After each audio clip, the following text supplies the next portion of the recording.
Hello and welcome to my channel. My name is Lynn and today I am crafting with one of the new releases from Spellbinders. This is BB Cameron's latest release and it's the Hummingbird collection, which is amazing. I'm starting off here with a panel of watercolor cardstock and I am using some of my fun Nuvo shimmer powders. The way that I like to play with these is I do like to give my papers a light misting. And that way when I tap the powder, which is dry, onto my cardstock, it already has a little bit of water to cling onto it. I find when I don't do that, sometimes the force of the water getting sprayed out on top moves that color around. And part of the fun with shimmer powders is that you just don't really know what you're gonna get. And so that movement is part of what's really cool about playing with these.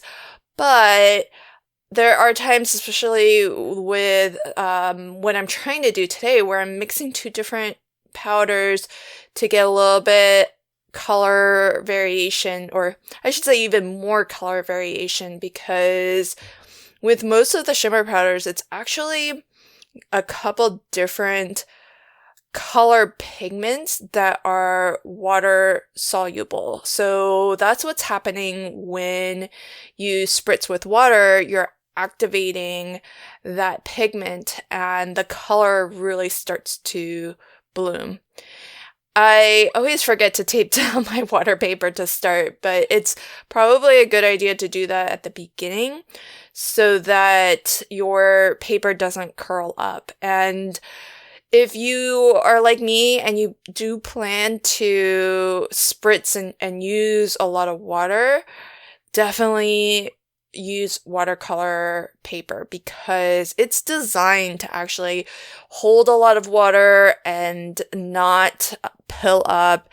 It will curl, but as it dries, it'll flatten itself and level itself back out again. And overall, it's just meant to take water, so it's going to react a lot better than your standard color or white cardstock.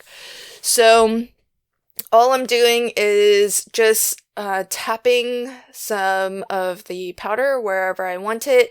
If you use a lot of water, you'll get a softer finish. So this is after some time has elapsed and the panel, I just let it dry naturally. I didn't take a heat gun to it, which is what I prefer.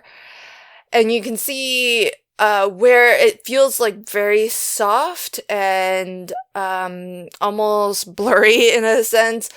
That's where there was a lot of water, where you see a lot of contrast, a lot of dark colors, a lot of pigment. That's where there wasn't as much water to disperse that pigment. And with shimmer powders, they're called shimmer powders because there is mica and you do get that very shimmery finish as well.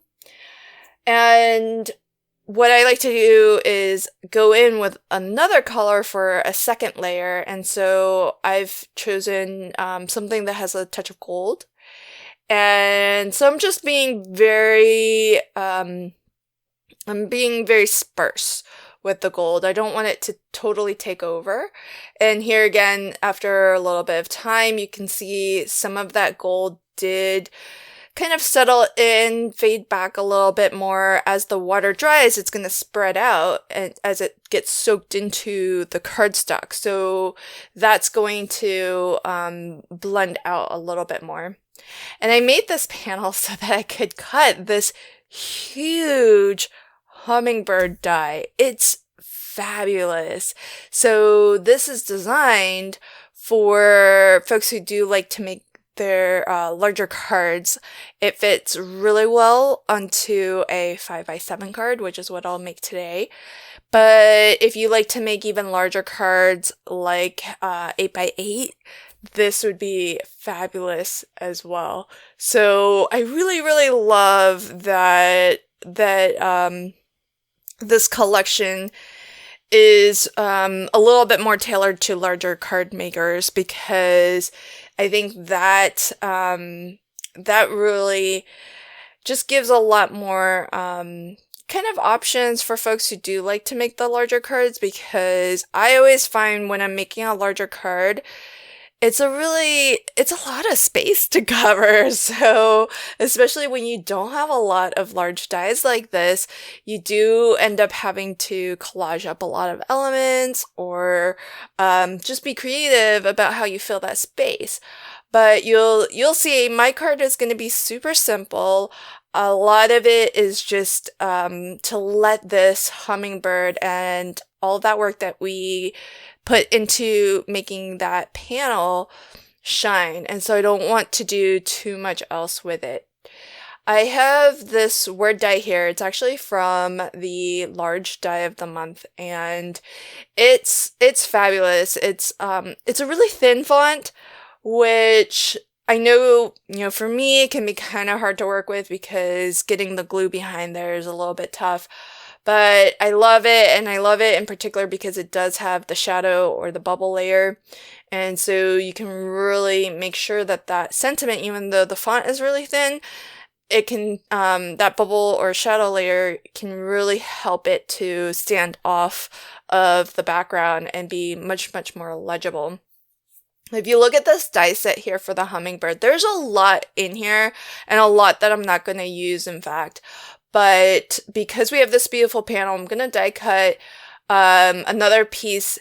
You can die cut a separate piece or several separate pieces to layer on top of your hummingbird. And that includes this piece around the neck. There's another piece around the top of the head. You've got the beak and the eye. And then on the belly of the hummingbird, there's 2 layers. So one that you can just layer another color on top of, and a smaller one, which would be great if you wanted to stamp a little sentiment on the hummingbird's belly, because this hummingbird is so big that you'll see when I bring on the 5x7 card base, there's not going to be a lot of room besides the space that this bird takes up. So I love that BB has thought about that, because she left, she has like 2 nested almost dies that are the shape of the belly. And so you can actually stamp a sentiment onto the belly and layer that on top if you want. So really, really fabulous. Very, very well designed and very thoughtful design as well. So I've used one of my 3D embossing folders to emboss this really simple leafy pattern. And I am going to just put my bird right on top of this. I don't want, as I mentioned, to add too much that will detract, but having an embossed background, I feel, even though it's white on white, I feel like it does add just that little bit of subtle interest without it feeling so empty. And it keeps the design really, really clean and simple. And that's what I want, because I don't want to add too much color besides what's on this panel that we cut the bird from, because it's just such a fun pattern. And when I think hummingbirds, I do think of that shimmery look to them. So I thought the shimmer powders would be fabulous.